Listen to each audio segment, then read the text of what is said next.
জাতীয়তাবাদী দলকে প্রতিষ্ঠা করেছেন শহীদ প্রেসিডেন্ট জিয়াউর রহমান, যার সুযোগ্য পুত্র জনাব তারেক রহমান আমাদের ভারপ্রাপ্ত চেয়ারম্যান।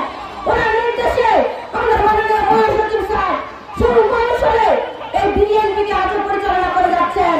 যে মানুষটি বাংলাদেশ তথা বিশ্বের বুকে রচিত হয়েছেন এক খলজন্মা পুরুষ হিসেবে, বাধ্য হলে আজকে ঠাকুরগাঁবাসীকে ইতিহাস করে রাখতে হবে।